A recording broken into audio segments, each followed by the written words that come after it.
अतृप्त प्रेत आत्मा।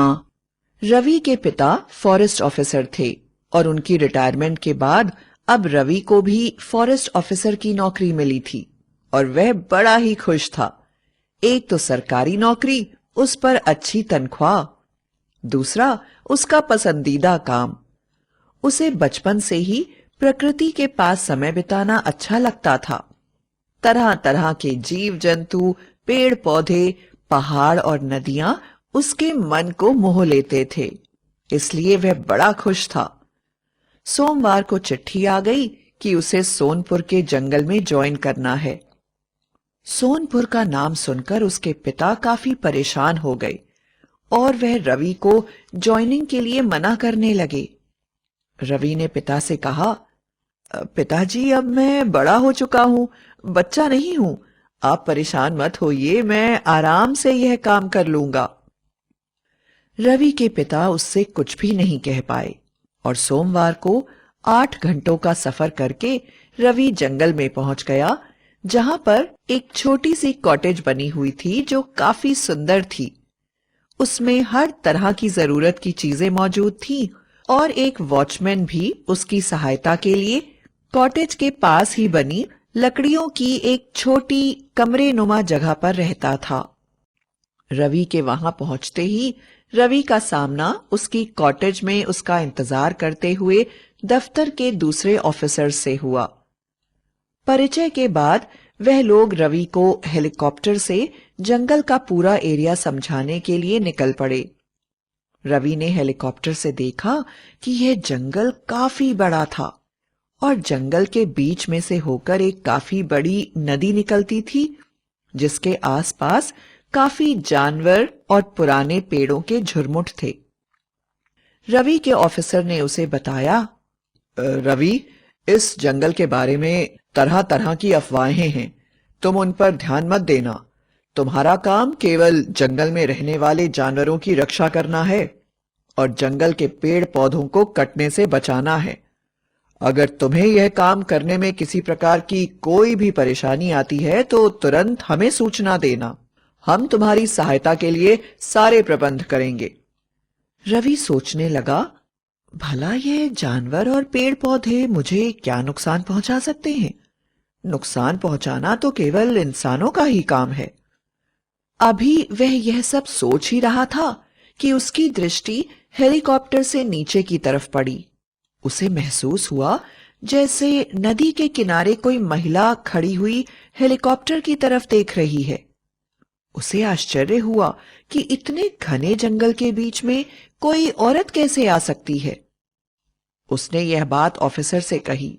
वह बोला, सर, इस जंगल में क्या लोग भी रहते हैं? मैंने अभी अभी एक औरत को देखा है जो शायद हेलीकॉप्टर की तरफ देख रही थी। रवि की बात सुनकर सभी लोग बुरी तरह से भयभीत हो गए। तब तक एक दूसरे ऑफिसर ने कहा, रवि, तुम्हें बता दें कि इस जंगल के बारे में प्रसिद्ध है कि यहाँ पर एक औरत की अतृप्त आत्मा रहती है जो कि यहाँ आने वाले ऑफिसर से संपर्क बनाने की कोशिश करती है। कई ऑफिसर्स ने उसका अनुभव किया है, इसलिए यह एरिया काफी सालों से बिना फॉरेस्ट ऑफिसर्स के खाली पड़ा है। यहां तक कि कोई वॉचमैन भी यहां ठहरना नहीं चाहता। अब तुमने इसे ज्वाइन किया है और तुम्हारी जिम्मेदारी है कि तुम हर चीज को सही तरह से रखो। ऑफिसर की बात सुनकर रवि को बड़ी हैरानी हुई कि इस जमाने में भी लोग इस तरह की बातों को मानते हैं। आखिर सफर पूरा हुआ और वह अपनी कॉटेज में आ गया। वॉचमैन खाना बना रहा था। रवि तुरंत ही नहाने चला गया और गरम गरम खाना खाकर सो गया। रात 2:30 बजे रवि को महसूस हुआ कि उसके दरवाजे पर कोई दस्तक हो रही है। उसने दरवाजा खोला तो उसे कोई भी नजर नहीं आया, बल्कि उसे एक मीठी सी हंसी की आवाज सुनाई दी। ऐसा लगा जैसे कोई औरत हंस रही है। रवि जोर से चिल्लाया, कौन है? पर उसे कोई भी नजर नहीं आया। अपना भरम समझकर वह सोने चला गया। रात भर उसे खटखटाने की आवाज आती रही, पर रवि ने उसे यह समझकर ध्यान देना बंद कर दिया कि जंगली तेज हवाओं के कारण ऐसी आवाज आ रही है, और वह सो गया। सुबह होते ही वॉचमैन घबराया हुआ वहां आया और बोला, सर, मैं यहां काम नहीं कर सकता, आप मुझे छुट्टी दे दीजिए। रवि ने पूछा, ठीक है, तुम यहां पर काम करो या ना करो, यह तुम्हारी मर्जी है, किंतु वजह तो बताओ, आखिर ऐसा क्या हुआ कि तुम अचानक काम छोड़कर जाना चाहते हो? वॉचमैन ने बताया, सर, मैंने कल अपनी आंखों से यहां पर एक औरत को घूमते हुए देखा है, जो मेरे सामने ही कभी गायब हो जाती है और कभी वापस आ जाती है। वह औरत कभी रो रही थी और कभी हंस रही थी। अचानक ही वह मेरी खिड़की के सामने आकर खड़ी हो गई और उस सुंदर औरत का रूप एक भयानक डायन के रूप में परिवर्तित हो गया और फिर वह गायब हो गई। रवि को उसकी बात सुनकर बहुत हंसी आई। रवि को लगा, इन अनपढ़ लोगों को कुछ भी कहना बेकार है। कल ऑफिसर्स की बात सुनकर जरूर जंगल की हवाओं और पेड़ पौधों की परछाई देखकर वॉचमैन को इस तरह का भ्रम हो गया है। वह बोला, ठीक है, तुम मेरे लिए आज सुबह और रात का खाना बनाकर चले जाओ और बाहर जाकर इसकी खबर ऑफिस में दे देना, ताकि दूसरे वॉचमैन का प्रबंध किया जा सके और खाने पीने की व्यवस्था हो सके। वॉचमैन रवि को धन्यवाद देकर तुरंत ही किचन की ओर खाना बनाने के लिए चल दिया और काम पूरा होते ही बाहर के लिए रवाना हो गया। अब रवि जंगल में पूरी तरह से अकेला था। उसने अपनी जीप उठाई और जंगल का मुआयना करने चल पड़ा। वह जितना ही आगे चल रहा था, जंगल उतना ही घना होता जा रहा था। अचानक उसकी जीप जोर की आवाज के साथ रुक गई। रवि ने सामने देखा तो एक किसी जंगली कबीले की औरत, जो बहुत ही खूबसूरत थी, खुले बालों में उसके सामने खड़ी थी। उसके माथे पर एक बहुत बड़ी लाल बिंदी लगी हुई थी। वह बड़े ही मोहक अंदाज में रवि से बोली, क्यों बाबू, रास्ता भूल गए हो क्या? कहो तो मैं तुम्हें तुम्हारी मंजिल तक पहुंचा दूं। रवि ने कहा, लोगों ने बताया कि इस जंगल में कोई भी नहीं रहता, फिर तुम यहां कैसे? औरत ने कहा, यह जंगल बहुत पुराना है बाबू, यहाँ पर बहुत कुछ ऐसा है जो बाहरी लोगों को नहीं पता। मैं बहुत सालों से यहीं रहती हूँ और जंगल के चप्पे चप्पे से वाकिफ हूँ। अगर तुम कहो तो तुम्हें पूरा जंगल दिखा देती हूँ। रवि को लगा, यह तो अच्छी बात है।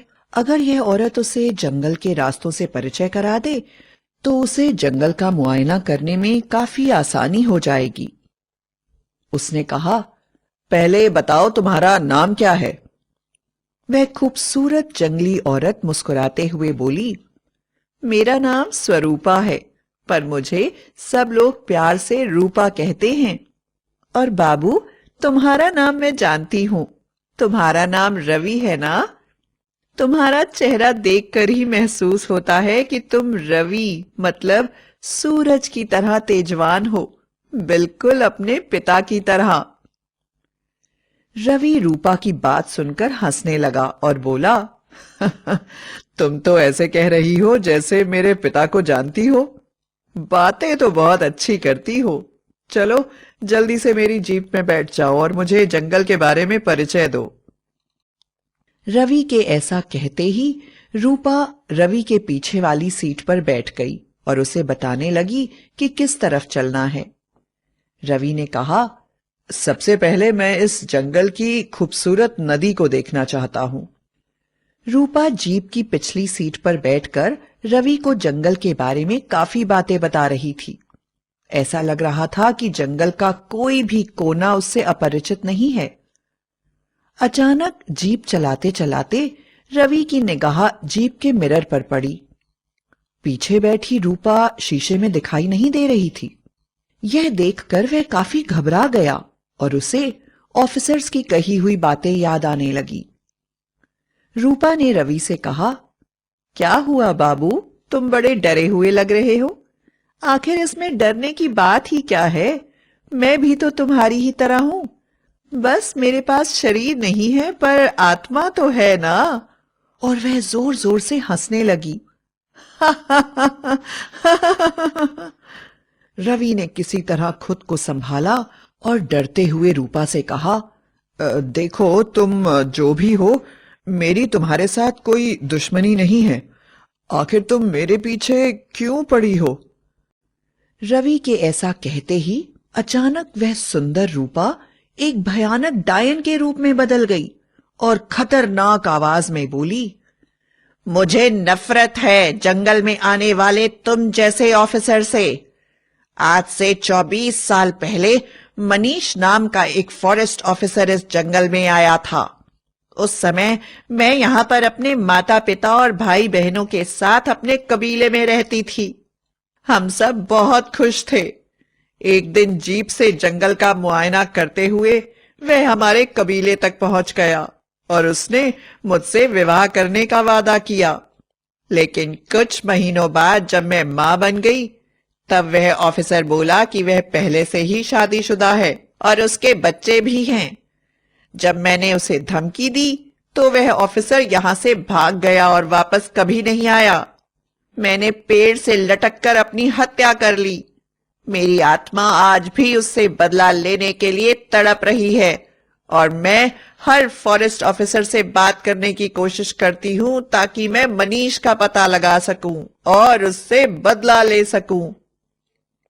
रूपा की कहानी सुनकर रवि को बड़ा दुख हुआ और वह बोला, रूपा, मैं तुमसे वादा करता हूं कि मैं मनीष को तुम्हारे सामने लेकर आऊंगा और तुम उससे उसके कर्मों का बदला लेकर शांति से इस दुनिया से चली जाना। रवि की बात सुनकर रूपा की आंखों से आंसू बहने लगे और वह बोली, मैं जानती हूं बाबू, पर मैं तुम्हें बता दूं, तुम जिस मनीष को सोच रहे हो वह मेरा अपराधी नहीं है।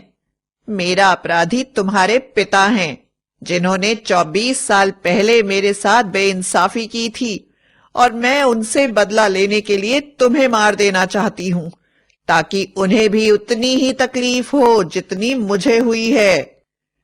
रूपा की बात सुनकर रवि को याद आया कि उसके पिता का नाम भी मनीष था और वह इस जंगल में 24 साल पहले फॉरेस्ट ऑफिसर का काम किया करते थे। आखिरकार रूपा ने रवि से अपना बदला ले लिया और कुछ हफ्तों बाद लोगों को रवि की लाश उसी पेड़ पर लटकी हुई मिली जिस पेड़ पर रूपा ने आत्महत्या की थी और उसके पिता ने सारी उम्र बेटे के गम में बिताई। इस दिन के बाद जंगल में कभी किसी को कोई आत्मा दिखाई नहीं पड़ी।